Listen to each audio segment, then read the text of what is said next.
leave off.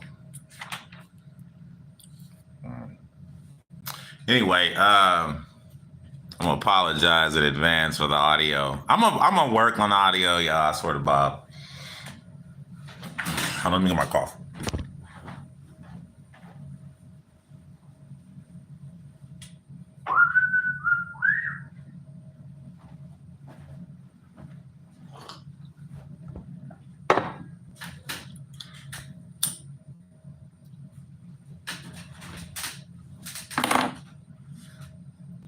All right. 30 arguments against the existence of God, heaven, hell, Satan, and divine design by Jonathan Pierce.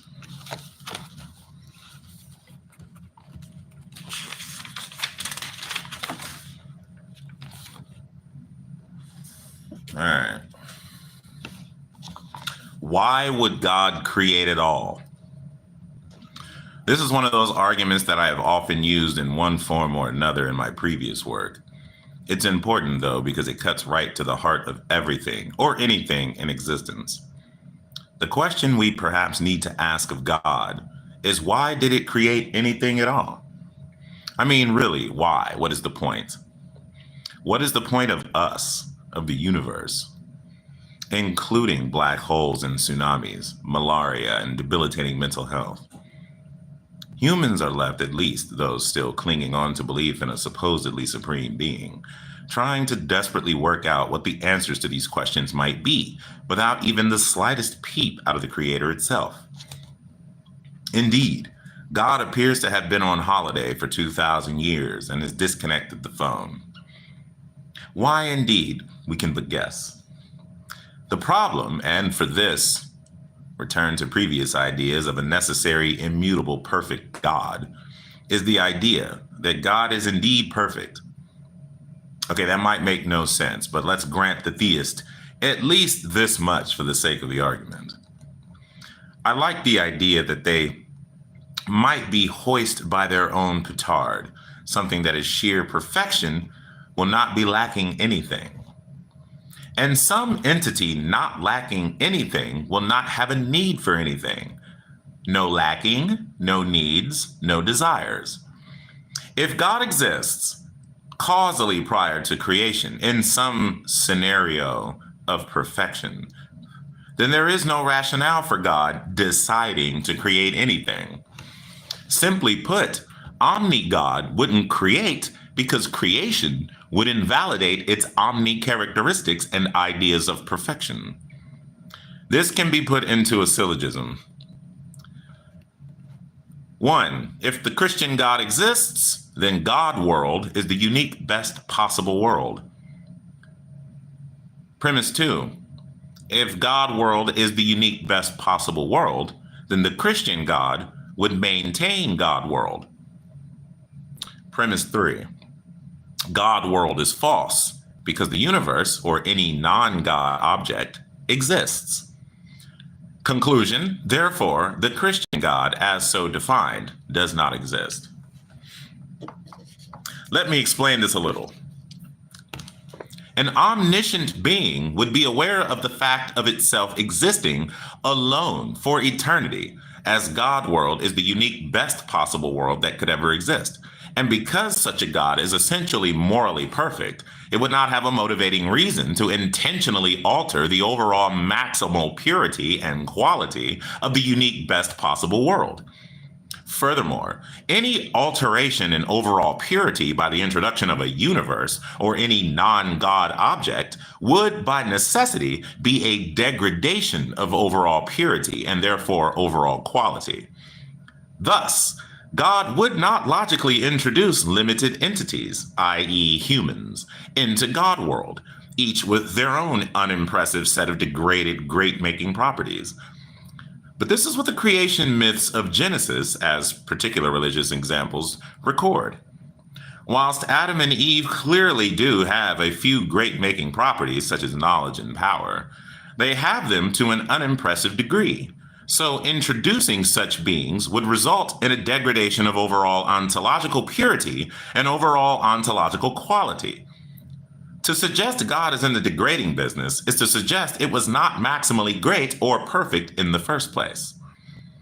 Part of the problem with considering what God would decide to do in God world is that time would not yet exist.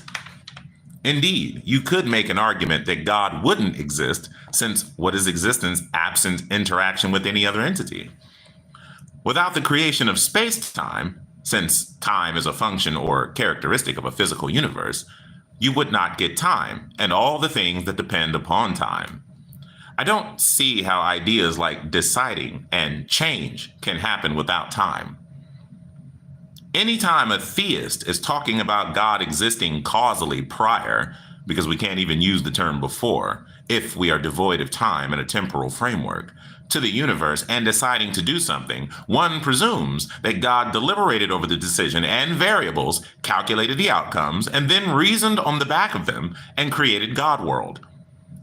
Deliberating, calculating, and evaluating options are things involved in decision making and require time. They also imply a lack of knowledge. An entity that merely does what its nature programs it to do is nothing more than a computer. We don't say a computer really decides things in the same way we understand human minds do. The simple conclusion here is that there is no way that Omni-God would decide to create anything at all, and yet here we are. God is a poor designer.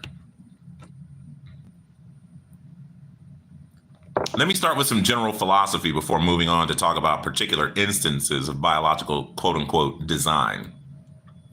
Let's put this design fault into a biblical context with the understanding that this is aimed at the Abrahamic faiths. According to Genesis, God created Adam and Eve in a supposedly perfect scenario.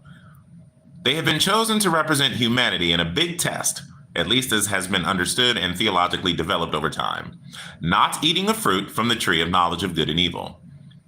Well, this presents a conundrum from the start. Before eating from a fruit that gives them the knowledge of good and evil, they have to know it is wrong to disobey God and eat some forbidden fruit. They are punished for making the wrong choice before knowing what wrong is. Damn this logical game. This is actually a fundamental flaw in the lucidity of the story, but of course, this story was never an actual and real event that took place in history. This is obviously a myth. And myths don't need to make that much sense in the minutiae of their details. Okay, let's allow that issue to slip and carry on with the story. So, Adam and Eve represent humanity in the test. God knows in advance of this result of the test, but it picks Adam and Eve to do it anyway, and it knows they're going to fail. God knows it has a glaring design flaw on his hands, and yet still sets the test up. Further, if Adam and Eve are representative of humanity, then any human taking that test would have failed, and we are all inherently faulty. You, me, anyone you know. We would all have done the same thing as Adam and Eve. This shows perfect design and creation down the proverbial drain.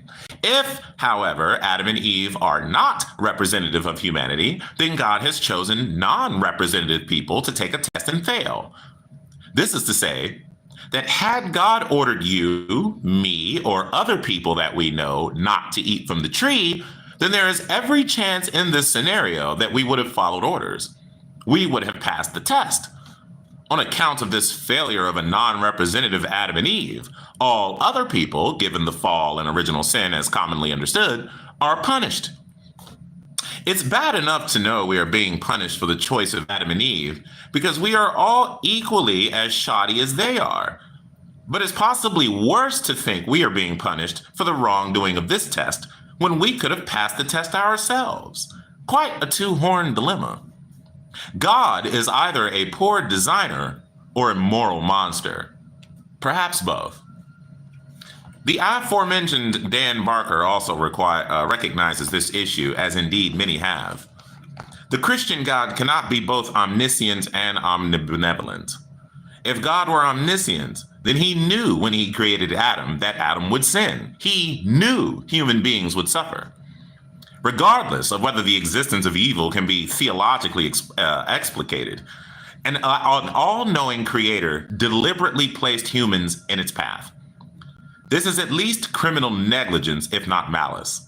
Those who invoke quote-unquote free will forget that we all act according to a human nature that was supposedly created by God himself. You can argue all around the bushes on this point, but you can't get away from the fact that Adam did not create his own nature. At the moment of creation, an omniscient deity would have been picturing the suffering and damnation of most of his creation. This is mean-spirited. God should have had an abortion rather than bring a child into such misery. Perhaps a lesser or malevolent God exists, but the problem of evil gives the lie to the claim that a God can be both all good and all powerful. We humans appear to get punished for our sins quite a bit by Omni-God, according to theists. They believe in both earthly retribution and afterlife retribution, but one could argue that sinfulness has been hardwired into our DNA. More on this in the next argument. In the meantime, let me introduce you to some of the wonderful evolutionary design features of this world that we live in. There are countless examples. Hardcore theists will likely deny evolution, but even some moderate believers will extricate themselves from evolutionary problems by declaring that they are theistic evolutionists, that God designed evolution as a way of creating the diversity of life. Of course, in either case, God would still have full sovereignty and control over that which is brought about.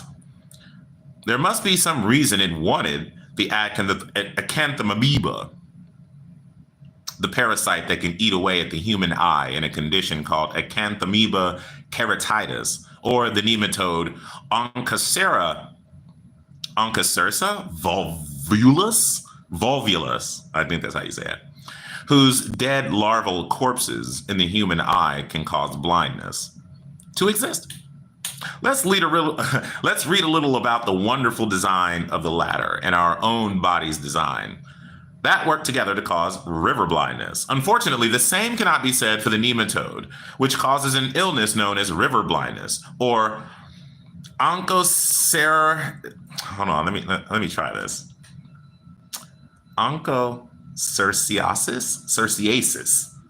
Onchocerciasis. I'm gonna say that, bro. I don't fucking know how you say this shit. Anyway, the worms are transmitted by a kind of black fly that breeds along moving water in parts of West Africa, Central and South America, and Yemen. A couple adult worms might not cause any noticeable symptoms, but if you're bitten over and over, you can end up with hundreds of thousands of their offspring moving through your skin in hopes of infecting the next fly to bite you, says Paul Canty, a medical officer for onchocerciasis and scabies at the World Health Organization. As with most eye parasites, the bulk of the damage is not caused by the worm itself, but by our own immune system. When the larvae die, their corpses release bacteria that create proteins that trigger our body's inflammatory response. This can cause a number of skin problems, including intensely itchy spots and a loss of elastic tissue that leaves the skin fragile and prematurely wrinkled. Meanwhile, if the larvae crawl onto the surface of your eye and die, your corneas can become inflamed. If left untreated, the cornea will eventually scar and cloud over, leading to vision loss and finally blindness. The worms can also blind people when they get inside the eye itself and die in the optic nerve. The more larvae you have in your body, the greater the likelihood that some will unwittingly head to the eyes. An estimated 198 million people live in areas where infected black flies may transmit river blindness, Canty says. At one time, there were villages in sub-Saharan Africa where 30 to 40% of the residents had lost their sight, and people were forced to abandon millions of acres of arable land. Which is nice. There are many, many other graphic examples of this sort of design, but what needs to be remembered is that the theist has to explain each of these instances of design in the context of an all-loving God. God must either actively want these animals to exist as they are, and has actively designed them so. So if you deny evolution, if you deny evolution, or is not willing to step in and change things in the event of evolution throwing up such life forms. In other words, God must have some reason or another for letting organisms exist that cause blindness, disability, and suffering to victims and their families, death, and so on, rather than lift the divine finger to do anything about them. God must want blindness, disability, and suffering to exist. But there are more design issues. See, where teleological arguments concern themselves with how the universe looks as if it had been designed or as meaning or purpose, teleological, Jesus Christ, ones are a family of arguments that provide evidence that God does not exist because there are clear-cut examples of very poor design. For the naturalist, there's no such thing as poor design in evolution. Simply put, there's no agency involved in evolution, and the process works in bringing things about using only pre-existing building blocks with no eye on the big picture. Evolution is only, quote-unquote, interested in. Again, it has no agency, so it's not really interested in anything. This is just a turn of phrase to help explain. It's only interested in successfully getting an organism to reproductive age and then to reproduce. The teleological argument for a designing God looks like this. Living things are too well designed to have originated by chance. Therefore, life must have been created by an intelligent creator. This creator is God. On the other hand, a disteleological argument might run as follows. An omnipotent, omniscient, omnibenevolent creator God would create organisms that have optimal design. Organisms have features that are suboptimal. Therefore, God either did not create these organisms or is not omnipotent, omniscient, and omnibenevolent. In the human body alone, bad design is rampant. Let me list some examples of poor design that simply wouldn't or shouldn't be the case in the event of an omni-God designing us. First of all, women have narrow birth canals leading to painful births and maternal deaths. Number two, remaining with pregnancy, of course. Ectopic pregnancies, where a fertilized egg can implant into the fallopian tube, cervix, or ovary rather than the uterus, can cause huge problems too. Third, our digestive/alimentary canals share the same pathway as our breathing system. It would be better, as with other mammals like whales, if these were separate. Choking to death appears to be a design criterion for God. Thanks for that. Number four, hernias, which used to cause internal blockage, gangrene, and death, result from weakness in the abdominal wall caused by the development of the male testes. Then there's also your wisdom teeth, which are just of poor quality and they're painful teeth. Then there's the appendix. These serve no present purpose and often get infected. Then there's some muscles and nerves that are left over from an evolutionary history that are barely or ever used.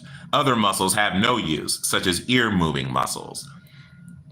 The back is poorly, quote-unquote, designed with a host of problems, made worse because the spinal cord is unable to heal.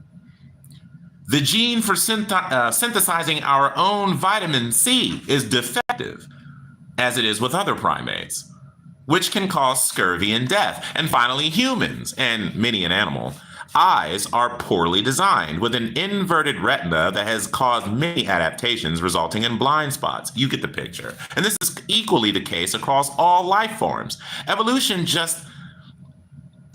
does just enough to allow the organism to continue living and pass on its genes to continue existing going forward. It doesn't start with a blank design slate and create from scratch the best possible way of functioning and achieving a given objective. But seen in the light of Omni-God and all of its amazing design potential, these shortcomings made absolutely no sense at all. Let me just emphasize that the issues are fully explained given evolution under naturalism, life absent of supernatural forces like God, but they are not explicable in light of Omni-God. To explain these shortfalls, the theists, whether or not they deny evolution, have to do all sorts of crazy ad hoc rationalizations and tack them onto each example of bad design. The whole project is doomed, as it makes the theist look silly and God look even sillier. Evolutionary theists have their work cut out too, because they still have to explain all these weird scenarios, especially the ones that involve pain and suffering, in light of a God who could do something about it, but who doesn't. This must be a perfect world. We have seen that if Omni-God exists, then there is no discernible reason why it might create anything at all.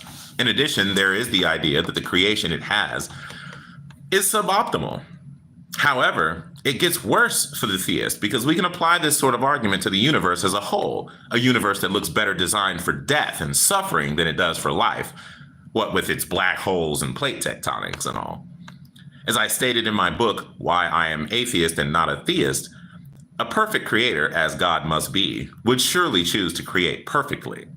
But here we are, good old humans on good old Earth with its good old tsunamis and malaria and its good old universe with its good old supposed heat death and good old life-sucking black holes.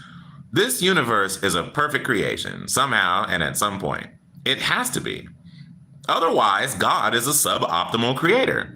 It has to be, otherwise God is creating unnecessary amounts of pain and suffering. Omni-God cannot produce even 1 unit of unnecessary pain or suffering. We can talk about 230,000 people dying in the 2004 tsunami, including any number of animals and ecosystems.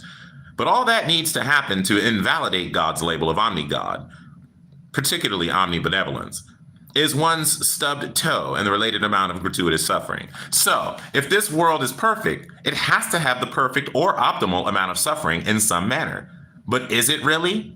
Is it now? Was it ever? Will it be perfect at some future point? The jury's out. Maybe we could be on a journey to perfection. Who knows? I'm just not sure that all the pain and suffering we see is necessary for that eventual perfection. Let me explain. If life is not about present perfection, but some journey to a future perfection, then we're concerning ourselves with moral consequentialism. In this moral framework, it's all about the ends, and the ends justify the means. In this case, the evil of pain and suffering is justified for the greater good of some perfect consequence. To be more precise, the pain and suffering on this journey must be the perfect or optimal amount in order to obtain the end, whatever it is that God has in mind. It's not good enough just to say that we're on some journey towards perfection and this potential ending somehow excuses any amount of suffering on the way. We have to add that God still can't allow unnecessary pain and suffering. Thus, any pain and suffering, whatever amount there presently is, if you believe we're on a journey to a perfect end, is absolutely necessary in order to obtain that end. So, 230,000 people had to die in that tsunami to achieve the proposed end.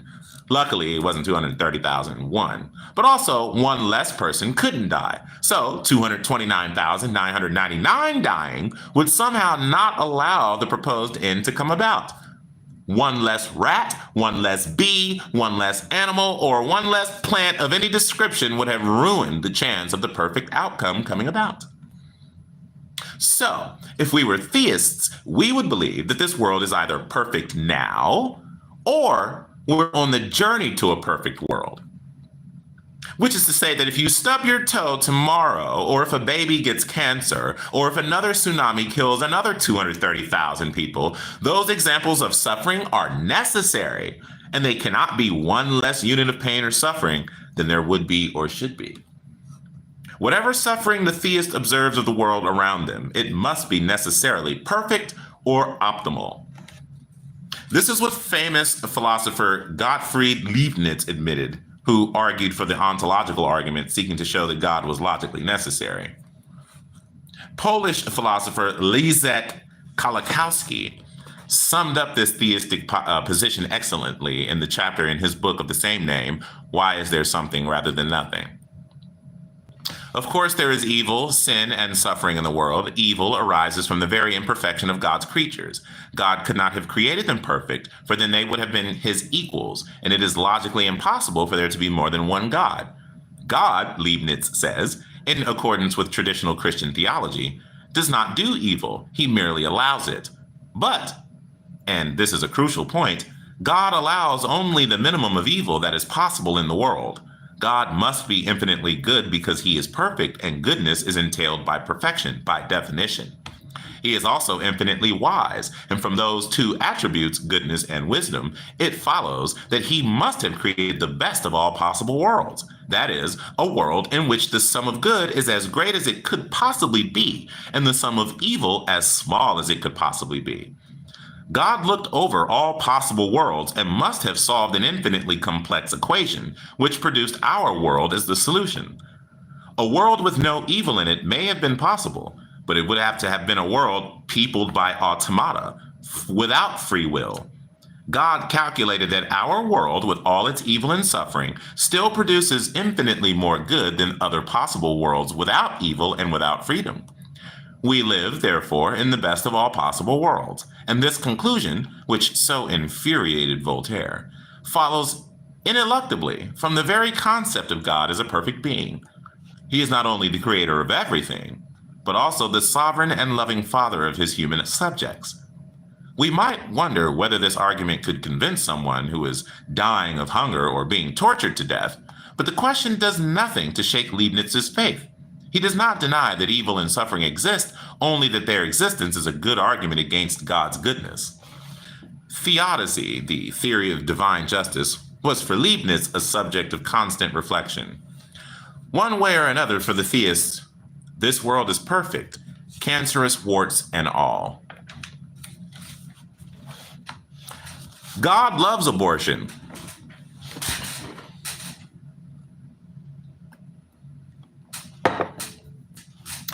If you're an avid reader of my other works, and honestly, why wouldn't you be? Then you will have come across this argument. It's one that I think has particular force because it works so well against the large number of religious anti-choice advocates, many of whom seek to change laws to inhibit women's rights to bodily autonomy, and many doing the dirty groundwork of standing at picket lines and harassing people who make the difficult decision to get an abortion. I use the term anti-choice now to refer to people whom I used to call pro-life.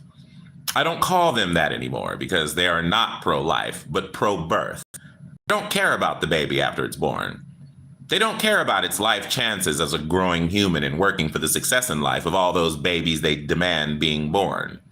Indeed, such activists are often against social welfare systems and networks of support.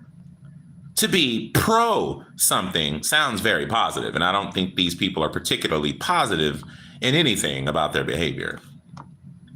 I don't want to derail this argument by having a very in-depth discussion about what life or personhood is, so I'll be throwing myself into the thick of the argument. If you want to look more at the foundational philosophy that might well underwrite ideas about when life or personhood starts, I've written extensively on this elsewhere, so knock yourself out. It sounds controversial and counterintuitive, but God loves abortion, or it is necessary for fetuses to die for a greater good. You can already see how this continues in the same vein as the last argument. Well, that's certainly one of the conclusions that must come from the statistics for natural, spontaneous abortions or miscarriages. These are abortions that God has the power to stop and seemingly designed into the system in the first place in actualizing this biological world. Technically speaking, a spontaneous abortion is the non-induced embryonic or fetal death or passage of products of conception before 20 weeks gestation. If this happens after 20 weeks, this is often known as a stillbirth or fetal demise. And it happens a lot, both types. The statistics for miscarriages are notoriously difficult to assess accurately. This is mainly due to the fact that many spontaneous miscarriages go unreported, since they often simply go unnoticed by the mother. So why am I writing about this? Because statistically, it means that anywhere up to 75% of all pregnancies, of all fertilized eggs, die.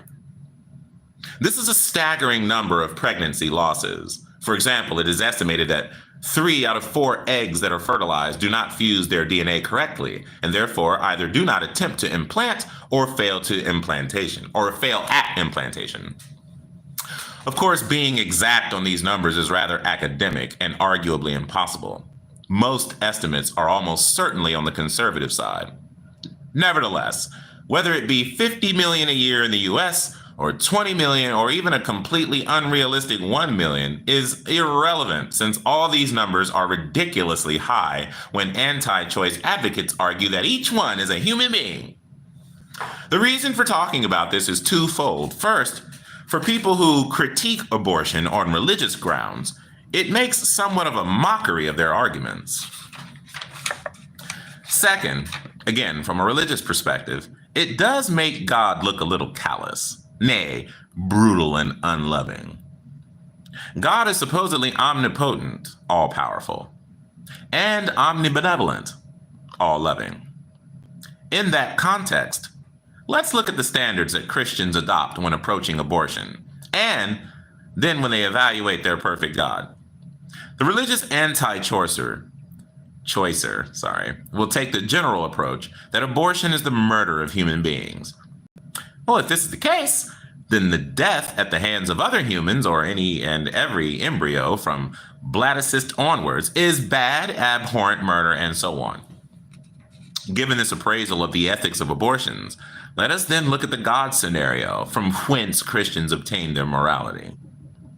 Let us assume that somewhere between 60% and 75% of human embryos are fertilized and subsequently die naturally.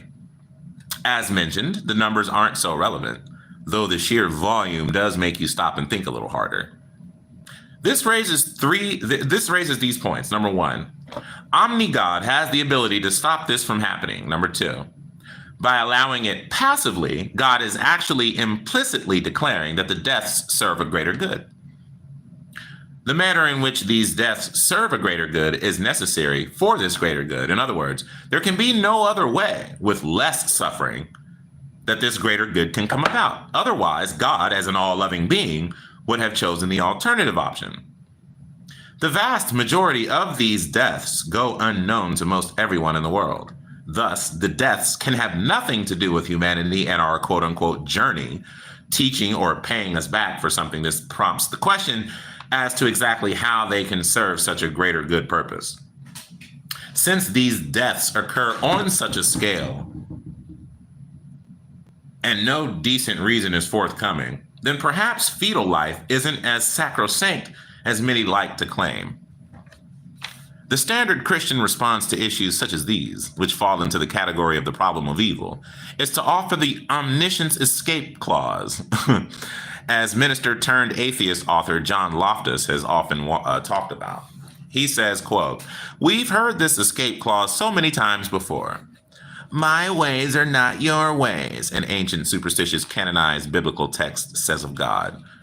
How do we know what an omniscient God might do? An apologist chimes in. It could be how God purportedly communicated to us in ways that are indistinguishable from anything else we see in the ancient world, or the tragedy of the Haitian earthquake, or a child suffering and soon to die from leukemia. How can we judge an omniscient God's ways? We're asked over and over, with an implied we can't. The answer is obvious. We must be able to understand enough of God's ways to know that his ways are good and that he knows what he's doing. It's that simple. If God does not act as a loving person would do, then all we can reasonably conclude is that God is not acting like a loving person would do. And if God does not respond in discernible loving ways when tragic events take place, then it looks entirely as if tragic events happen randomly without his ever watchful eye. This is also known as skeptical theism and posits that we cannot know the mind of God, or we would not understand the reasons as to why such evil must exist. This again raises the question as to what kind of reason could be beyond our comprehension, and what kind of reason could actually justify death on such a massive scale. Even if, by some appeal to our idiocy, we cannot understand because of cognitive deficiency, why these deaths must occur, then it would be appropriate for God to at least let us know that these deaths aren't in vain, that they do provide a mechanism for achieving a greater good. Some kind of revelation one way or another would be decent. Quote, "Okay, humans, I know that you don't understand why I've designed the world so that these fetal human beings die, but at least let me be clear with you. There is a reason. What we come to as a conclusion to this scenario is one or some of these propositions. Either God is not omnibenevolent, or God does not exist, and or embryos are not so sacred and arguments over what defines personhood are called for, or that millions of fetal deaths a year unknown to humanity are necessary for a greater good, but we need to be kept in the dark about what that greater good looks like. Of all those options, the last one is by far the most improbable, and yet it must be the one adhered to by most, if not all, Christians, whether they recognize it or not. I challenge Christians to defend this allowance in light of pro-life ethics. And please don't resort to the "we can't know the mind of God" bullshit as wrapped up in the omniscience escape clause. I'm getting a fucking headache. I gotta go drink some more coffee because that's what I do. And then I gotta go fucking make reservations to this restaurant because I have not had Italian food in a long time. And I want some Italian food. So I'm going to this restaurant called Bravo Cucina Italiana. So if you're familiar with it, then you already know what I'm talking about. But I absolutely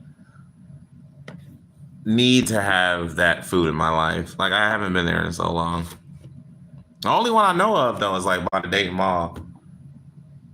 I don't even have nothing nice to wear, but you know what? It don't even matter. Like, I don't need nothing nice. You know what I'm saying? Like, man, I don't know. I might go to like Goodwill and see if they got some black dress shirts. You know what I'm saying? Or I don't know. I ain't never wore a dress shirt there. Wait, yeah, I have. Anyway, I'm getting off of here, bro. That was the first 4 reasons, the first 4 arguments against the existence of God. We still got 26 more arguments to go. But the book is called the 30 Arguments Against the Existence of God, Heaven, Hell, Satan, and Divine Design. I'm sorry if listening to me read was a little tough. What's up, Mike? Big old tin man in this bitch. Just wear a tank top with a tie. This the book. You're like, I can't see that shit. I was holding it in my shorts. You know what I mean. In the videos that I recently posted. But this the book. 30 Arguments Against the Existence of God, Heaven, Hell, Satan, and Divine Design by Jonathan M.S. Pierce. It's not even that big a book, y'all. Like, look at that shit. Like, it's like 150 pages or some shit. I don't even think it's that big for real. You know. But anyway, I'm about to go, dog. I'm gonna holler at y'all. Good looking out.